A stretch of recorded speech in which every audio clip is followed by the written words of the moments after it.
সম্মানিত এলাকাবাসী, প্রিয় তৌহিদি জনতা, আজকে যে আমরা এখানে যারা আসলাম, আমরা খুশি না বেজার?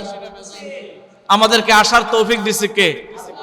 আর যারা আসতে পারে নাই তাদেরও আল্লাহ রাব্বুল আলামিন আসার সুযোগ তাদেরকে দেন নাই। তবে আমরা আশা করি এই মহতি জলসা, এত বড় একটা সিরাত মাহফিলে যারা আশেপাশে আছেন, যারা শুনছেন, আমাদের আজকের এই গুরুত্বপূর্ণ সিরাত মাহফিলে আপনারা অংশগ্রহণ করে আপনাদের জীবনকে ধন্য করবেন ইনশাআল্লাহ। সম্মানিত হাজিরিন, আমরা আল্লাহর নবী সাল্লাল্লাহু আলাইহি ওয়াসাল্লামের জীবন থেকে সামান্য কিছু কথা বলব, কেননা আমার হাতে আজানের আর মাত্র অল্প কয়েক মিনিট বাকি আছে। এই অল্প সময়ে আল্লাহর নবীর বিশাল জীবনী থেকে কথা বলে এর এক বিন্দু আলোচনা করা সম্ভব না। কি বলেন, ঠিক কি না?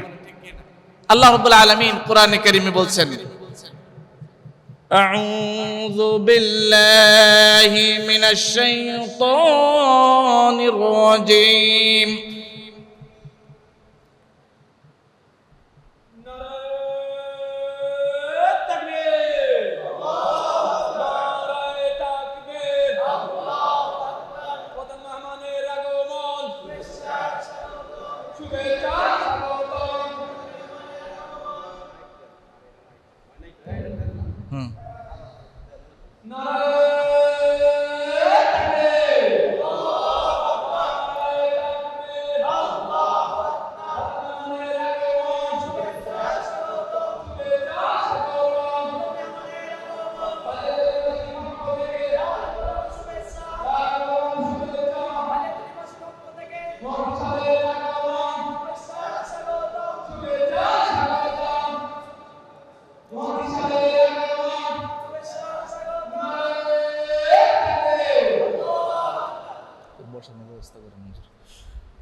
আলহামদুলিল্লাহ, আমাদের মাঝে আজকের আমাদের প্রধান আকর্ষণ, প্রধান মেহমান ইতিমধ্যে তাশরিফ এনেছেন। বলেন আলহামদুলিল্লাহ, আরো জোরে বলেন আলহামদুলিল্লাহ। আল্লাহ রাব্বুল আলামিন আল্লাহর নবীর শানে ঘোষণা করছেন, আউযু বিল্লাহি মিনাশ শাইতানির রাজীম। বিসমিল্লাহির রহমানির রহিম। لقد كان لكم في رسول الله أسوة حسنة لمن كان يرجو الله واليوم الآخر وذكر الله كثيرا। আল্লাহ রাব্বুল আলামিন জানিয়ে দিলেন, তোমাদের জন্য রাসূলের জীবনের মধ্যে রয়েছে উত্তম অনুসরণীয় অনুকরণীয় আদর্শ। সুবহানাল্লাহ। দেখুন আল্লাহর নবী সাল্লাল্লাহু আলাইহি ওয়াসাল্লামের জীবনটা কেমন অনুসরণীয় অনুকরণীয় আদর্শ ছিল। আহজাবের যুদ্ধের দিন আল্লাহর নবী সাল্লাল্লাহু আলাইহি ওয়াসাল্লামের সাহাবীরা পরিখা খনন করছে, গর্ত খনন করছে। এমন সময় একজন সাহাবী এসে বলল, ইয়া রাসূলুল্লাহ, ইয়া হাবিবাল্লাহ, পেটের যন্ত্রণা সহ্য করতে না পেরে পেটের ভিতরে একটা পাথর বেঁধেছে। আল্লাহর নবী সাল্লাল্লাহু আলাইহি ওয়াসাল্লাম নিজের জামাটা খুলে দিয়ে বললেন, ও সাহাবীরা রে, ও সাহাবী, তুমি পেটে ক্ষুধার যন্ত্রণা সহ্য করতে না পেরে পেটের ভিতরে একটা পাথর বেঁধেছ, আর আমি নবী পেটের যন্ত্রণা সহ্য করতে না পেরে আমার পেটে দুইটা পাথর বেঁধেছি। সুবহানাল্লাহ। তাহলে নবী আমাদের জন্য অনুসরণীয় অনুকরণীয় আদর্শ কিনা? আসেননি আপনারা? শুনতেছেন কথা? কি বলবো? আপনারা যদি সায় দেন তাহলে কথা বলবো, বলবো কিনা বলেন? আল্লাহ আমাদেরকে তৌফিক দান করুক, বলি আমিন। মুআজ্জাজ হাজিরিন, এই পৃথিবীতে মানুষের চরিত্র হলো দুই রকম। একটা হলো বাহ্যিক চরিত্র, আরেকটা হলো ভিতরগত চরিত্র। কি বলেন, ঠিক কিনা? আমাদের প্রিয় নবী মুহাম্মদ রাসূলুল্লাহ সাল্লাল্লাহু আলাইহি ওয়াসাল্লামের বাহ্যিক চরিত্র যেমন ছিল তার চেয়ে আরো কোটি কোটি গুণ বেশি ছিল তার আভ্যন্তরীণ ভালো চরিত্র। সুবহানাল্লাহ। এজন্য আল্লাহ নবী সাল্লাল্লাহু আলাইহি ওয়াসাল্লাম ঘোষণা করেছেন, ও আমার সাহাবীরা, ও আমার স্ত্রীরা, তোমরা দিনের আলোতে আর রাতের অন্ধকারে আমার কাছ থেকে যা কিছু দেখতে পাও তা সব কিছু মানুষের কাছে খুলে খুলে বলে দাও। বলেন আল্লাহু আকবার। আল্লাহ নবী সাল্লাল্লাহু আলাইহি ওয়াসাল্লাম রাতের অন্ধকারে এমন কোন কাজ করেন নাই যেটা উম্মতের জন্য আদর্শ হতে পারে না, ঠিক দিনের আলোতে এমন কোন কাজ করেন নাই যেটা উম্মতের জন্য আদর্শ হতে পারে না। আল্লাহর নবীর প্রত্যেকটা কাজই উম্মতের জন্য আদর্শ ছিল। সুবহানাল্লাহ। আমাদের দেশে নির্বাচন হয় না মাঝে মাঝে, কি বলেন হয় কি না? নির্বাচন হইলে আমাদের দেশে একটা স্লোগান হয়, অমুক ভাইয়ের চরিত্র ফুলের মতো পবিত্র। কি বলেন হয় না? হাতে মদ খায়, হাতে গাঁজা খায়, ইয়াবা খায়, হাতার চরিত্র বলে ফুলের মতো পবিত্র। বলেন নাউজুবিল্লাহি মিন যালিক। কিন্তু আমার আল্লাহর নবীর চরিত্র এমন ছিল না। দিনের আলোতে যেমন ছিল, রাতের অন্ধকারেও আল্লাহর নবীর চরিত্র তেমন ছিল। দুইটার মাঝে তেমন কোনো ডিফারেন্স ছিল না। সুবহানাল্লাহ। প্রিয় ভাই বন্ধুরা, বাবাজিরা, আল্লাহর নবী বলেছেন, আকমালুল মুমিনিনা ঈমানান আহসানুহুম খুলুকা। মুমিনদের ভিতরে সবচেয়ে উত্তম চরিত্রের অধিকারী হলো ওই ব্যক্তি যেই ব্যক্তির চরিত্রটা সবচেয়ে বেশি সুন্দর। এজন্য আল্লাহর নবী বলেছেন, খিয়ারুকুম, তোমাদের মধ্যে উত্তম হলো ওই ব্যক্তি, উত্তম হলো ওই ব্যক্তি যে ব্যক্তি তার পরিবারের কাছে সবচেয়ে বেশি উত্তম, অর্থাৎ যার চরিত্রটা তার স্ত্রীর কাছে ভালো, সে হইল সবচেয়ে ভালো মানুষ। এমন মানুষ আছে মানুষের সামনে খুব ভালো চরিত্র, কিন্তু তার স্ত্রীর সামনে সে ভালো চরিত্রের অধিকারী না। কি বলেন ঠিক কিনা? আপনার চরিত্র আমার চরিত্র সম্পর্কে আল্লাহ রাব্বুল আলামিনের পরে সবচেয়ে বেশি ভালো জানে কে? আপনার আমার স্ত্রী। কি জবাব দিতেছেন না যে আপনারা? ঠিক কিনা কথা? আপনি যতই মানুষের সামনে ভালো চরিত্রের অধিকারী হন, কিন্তু আপনার স্ত্রী যদি আপনার বিপক্ষে ভোট দেয়, আপনার বিপক্ষে বক্তব্য দিয়ে যায়, মানুষের সামনে ভালো হলে কি হবে? আসলে লোকটা ভালো না, তাহলে আপনি আর আমি কখনো ভালো মানুষ হতে পারি না। কি বলেন ঠিক কিনা?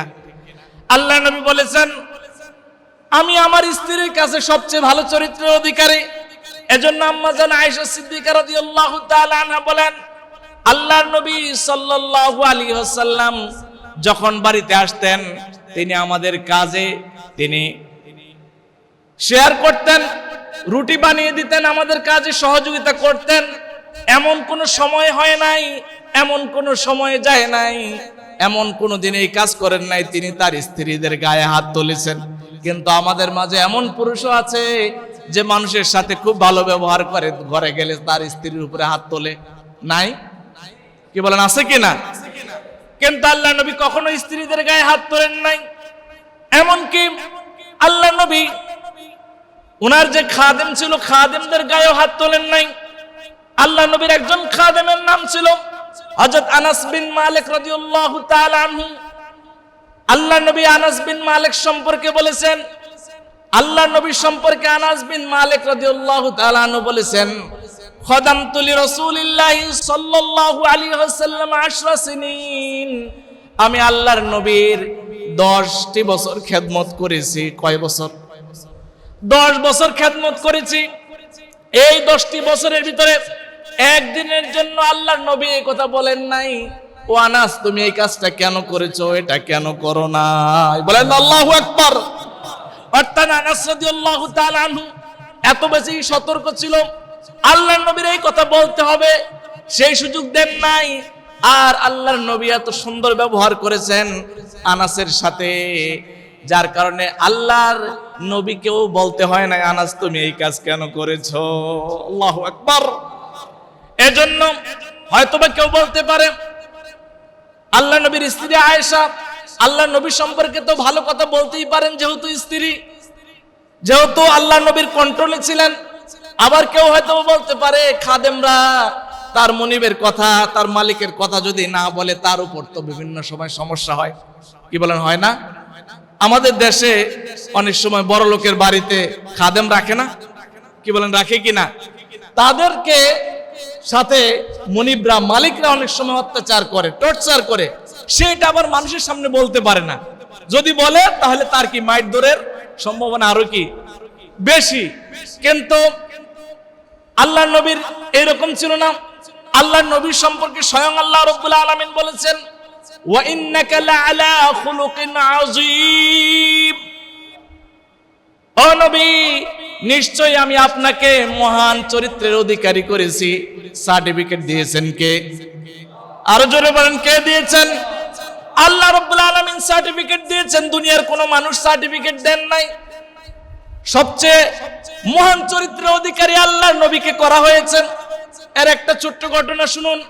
হযরত সুমামা ইবনে ওয়াসিল রাদিয়াল্লাহু তাআলা আনহু, তিনি সারাটি জীবন ইসলামের বিরোধিতা করেছেন, সারাটি জীবন ইসলামের বিপক্ষে ছিলেন। এই সুমামা ইবনে ওয়াসিল, এই সুমামা ইবনে ওয়াসিল আল্লাহর নবীর বিরোধিতা করেছেন। একবার আল্লাহর নবী সুমামা ইবনে ওয়াসিলের বাড়ির সামনে দিয়ে যাচ্ছিলেন। সুমামা ইবনে ওয়াসিল সে অপেক্ষায় ছিল কোন সময় যদি আল্লাহর নবীকে পান তাহলে জীবনের তরে শেষ করে দিবেন। জীবনের তরে কি করে দিবেন? শেষ করে দিবেন। যখন আল্লাহর নবী সুমামা ইবনে ওয়াসিলের বাড়ির সামনে দিয়ে যাচ্ছিলেন, সুমামা ইবনে ওয়াসিল তলোয়ারটা বের করে আল্লাহর নবীকে মানে হত্যা করবেন এমন সাহস করেছেন। পিছন থেকে তার চাচা কি করলেন? তাকে প্রতিহত করলেন। কি করতেছো তুমি? কাকে হত্যা করতেছো? এত বিশ্ব নবী, আখির নবী মুহাম্মদ রাসূলুল্লাহ সাল্লাল্লাহু আলাইহি ওয়াসাল্লাম। সেই সুমামা ইবনে ওয়াসিল জাহিলি যুগের নিয়ম অনুসারে কিছুদিন পরে উমরা পালন করার জন্য গিয়েছিল। যখন উমরা পালন করার জন্য গিয়েছে তখন সাহাবে কেরাম সুমামাকে চিনে ফেলল। চিনে ফেলার পরে তাকে সবাই ঘেরাও দিয়ে ফেলল। আল্লাহর নবীকে হত্যা করার জন্য এসেছে যেই সুমামা, সেই সুমামাকে আজকে আমরা কাবু করে ফেলেছি, সবাই ঘেরাও দিয়ে ফেলছে। বলেন তো, আমাদের দেশের কোন প্রধানমন্ত্রীকে যদি কেউ হত্যা করতে যায় আর যদি সেটা ধরা পড়ে তার বিচারটা কেমন হবে? তারা রাখবো নি? আর কি বলেন, রাখবো নি? তার অবস্থা ডাইল বানিয়ে নেব না? কিন্তু দেখেন আল্লাহ নবীর সাহাবারা তাকে ঘেরাও করেছেন। ঠিক ঘেরাও করে মসজিদের একটা খামের সাথে তাকে বেঁধে ফেললেন। আল্লাহর নবী সাল্লাল্লাহু আলাইহি ওয়াসাল্লাম আসলেন। এসে সুমামাকে জিজ্ঞেস করলেন, ও সুমামা, তোমার সাথে আমি কিরূপ আচরণ করব তুমি জানো? তখন সুমামা বলল, ইয়া রাসূলুল্লাহ, আমি বিশ্বাস করি আপনি হলেন শেষ নবী, আখিরের নবী, আপনি হলেন রহমতের নবী। আমার সাথে ভালো আচরণ করবেন, আমার প্রতি জুলুম করবেন না। এভাবে আল্লাহর নবী তিন দিন সুমামাকে জিজ্ঞেস করলেন। সুমামা বললেন, ইয়া রাসূলুল্লাহ, আপনি যদি আমাকে আজকে হত্যা করেন তাহলে আপনি একজন খুনিকেই হত্যা করবেন, আর যদি আপনি আমাকে মাফ করে দেন তাহলে এটা হবে আপনার বদান্যতা, আপনি শ্রেষ্ঠত্বের পরিচয় দিবেন। আর যদি আপনি চান টাকার বিনিময়ে আমাকে মুক্ত করে দিবেন তাহলে যত টাকা লাগে সব টাকা আমি আপনাকে দিব, আপনি আমাকে মুক্তি করে দেন। আল্লাহর নবী সাল্লাল্লাহু আলাইহি ওয়াসাল্লাম কোনটাই করলেন না, বরং সুমামাকে বাড়ির থেকে খাবার এনে দিলেন, সুমামার সামনে খাবার উপস্থাপন করলেন, তাকে আদর যত্ন করলেন। 3 দিন পরে তার উপর কোনো প্রতিশোধ না নিয়ে আল্লাহর নবী সুমামাকে ছেড়ে দিলেন। অথচ যে সুমামা আল্লাহর নবীকে হত্যা করতে এসেছিলেন সেই নবী তার প্রতি কোনো প্রতিশোধ না নিয়ে তাকে বাঁধন মুক্ত করে দিলেন, তাকে ক্ষমা করে দিলেন। এই দৃশ্য যখন সুমামা ইবনে ওয়াসিল দেখলো, তিনি আল্লাহর নবীর সামনে দাঁড়ায় ঘোষণা দিলেন, আশহাদু আল্লা ইলাহা ইল্লাল্লাহু ওয়া আশহাদু আন্না মুহাম্মাদুর রাসূলুল্লাহ সাল্লাল্লাহু আলাইহি ওয়াসাল্লাম। এটাকে বলা হয়েছে, মুফাসসিরিনে কেরাম বলেছেন, আল্লাহর নবী তার প্রতি প্রতিশোধ নেন নাই, তার প্রতি জুলুম করেন নাই, বরং তাকে ক্ষমা করে দিয়েছেন, তাকে হাদিয়া তোহফা পাঠাইছেন, তাকে আদর যত্ন করেছেন। এর নাম হলো খুলুকুন আযীম, মহান চরিত্রের অধিকারী। বলেন না আল্লাহু আকবার। সম্মানিত হাজিরিন, সেই নবী আমাদের জন্য রহমত স্বরূপ। কি বলেন ঠিক কিনা? সেই নবী আমাদের জন্য কি স্বরূপ? রহমত স্বরূপ আল্লাহ তাআলা পাঠিয়েছেন। আল্লাহ রাব্বুল আলামিন সেই নবী সম্পর্কে বলেছেন, রুসুলাম মুবাশশিরিন ওয়া মুনযিরিন লিআল্লা ইয়াকুনা আলান নাসি হুজ্জা। যে আল্লাহ তাআলা নবীদেরকে পাঠিয়েছেন, রাসূলদেরকে পাঠিয়েছেন মানুষের জন্য সতর্ককারী হিসাবে, সুসংবাদদাতা হিসাবে। রাসূলরা আমাদের জন্য কি হিসাবে আসছে? কি হিসাবে আসছে? আল্লাহর নবীদের একটাই মাত্র দাওয়াতি মিশন ছিল, ক্বালা ইয়া কওমি ইবুদুল্লাহ মা লাকুম মিন ইলাহিন গায়রু। ও আমার কওমের লোকেরা, তোমরা এক আল্লাহ ছাড়া কারো ইবাদত করবে না, কারো আনুগত্য করবে না, কারো আইন মেনে নেবে না, কারো হুকুম মানবে না, একমাত্র আমার আনুগত্য করবে। কি বলেন ঠিক কিনা? আনুগত্য করব কার? আমরা জোরে বলেন, কার আনুগত্য করব? কার কাছে চাইবো? বিপদ হলে কার কাছে চাইবো? অসুস্থ হলে কার কাছে চাইবো? চাকরি হইলে কার কাছে চাইবো? না খাজা বাবার কাছে, দয়াল বাবার কাছে, ল্যাংটা বাবার কাছে আছে না? আমাদের কাছেই তো, খুব বেশি দূরে না। ল্যাংটা বাবার কাছে মানুষের সাহায্যের জন্য যায়, চাওয়া দরকার আল্লাহর কাছে, যায় ল্যাংটা বাবার কাছে। প্রিয় ভাই বন্ধুরা, বাবাজিরা, আল্লাহর নবী একটি মাত্র মিশন নিয়ে এসেছিলেন, সেটা হলো আল্লাহর আনুগত্য, আল্লাহর দাসত্ব। এই জমিনটা কার? জোরে বলেন, জমিনটা কার? আল্লাহর। আল্লাহ রাব্বুল আলামিন বলেন, আলা লাহুল খালকু ওয়াল আমরু। সৃষ্টি যার, আইন চলবে তার। কি বলেন ঠিক কিনা? সৃষ্টি কার? আপনার জমি চাষ করবে কে? আপনি। আরেকজনের চাষ করার সুযোগ আছে? সুতরাং জমিন হলো আল্লাহর, আইন চলবে কার? এই জমিনে আল্লাহর আইন চলবে, কোরআনের আইন চলবে। কি বলেন ঠিক কিনা? কোরআনের আইন ছাড়া কোনো আইন চলতে পারে না। আপনি যদি মুসলমান হন, আমি যদি মুসলমান দাবি করি, তাহলে আমি নামাজ পড়লাম, রোজা রাখলাম, কিন্তু আমার দেশের আইন চলবে মানব রচিত আইন, ধর্ম নিরপেক্ষ আইন, মানুষের ইচ্ছা মতো আইন, কার্ল মার্কসের আইন চলবে। এটা কি আমরা মেনে নিতে পারি? কি বলেন, মেনে নিতে পারি? সুতরাং মুসলমান হিসাবে, ইমানদার হিসাবে আমি আপনাদের খেদমতে বিনীত আরজ করব, ও মুরব্বী বাবাজি, ও যুবক ভাই, জীবনে অনেক তন্ত্র মন্ত্রের পিছনে ঘুরেছেন, অনেক আদর্শের পিছনে ঘুরেছেন। আমরা একমাত্র যার আদর্শ গ্রহণ করব তিনি হলেন আমাদের নবী মুহাম্মদ রাসূলুল্লাহ সাল্লাল্লাহু আলাইহি ওয়াসাল্লাম। সুতরাং মুহাম্মদের আদর্শ আমরা গ্রহণ করে জীবনে যতদিন বেঁচে থাকবো, আল্লাহর আইন অনুযায়ী আমাদের সমাজ পরিচালিত হোক, এটা আমরা চাই কিনা বলেন? কারা কারা চাই? দুই হাত উঁচু করে দেখান। আল্লাহ রাব্বুল আলামিন কবুল করুন, বলি আমিন। সুতরাং এই আল্লাহর আইন প্রতিষ্ঠার জন্য আমাদের চেষ্টা করার দরকার আসেনি? না, না করলেও চলবে? কি বলেন, দরকার আসেনি? এটা কিছু আলেমরা করলে চলবে, অথবা কিছু ইসলামী দলের লোকেরা করলে চলবে না? সকলে করতে হবে। সকলে আমরা মিলে আল্লাহর আইন প্রতিষ্ঠার জন্য চেষ্টা করব। জীবনে যতদিন বেঁচে থাকবো আল্লাহর আইন প্রতিষ্ঠার জন্য চেষ্টা করে আমাদের বাকি জীবন বিলিয়ে দিব। রাজি আছেন তো? আল্লাহ তাআলা তৌফিক দান করুক, বলি আমিন। সুবহানাকাল্লাহুম্মা বিহামদিক, আশহাদু আল্লা ইলাহা ইল্লা আনতা, আস্তাগফিরুকা ওয়া আতুবু ইলাইক।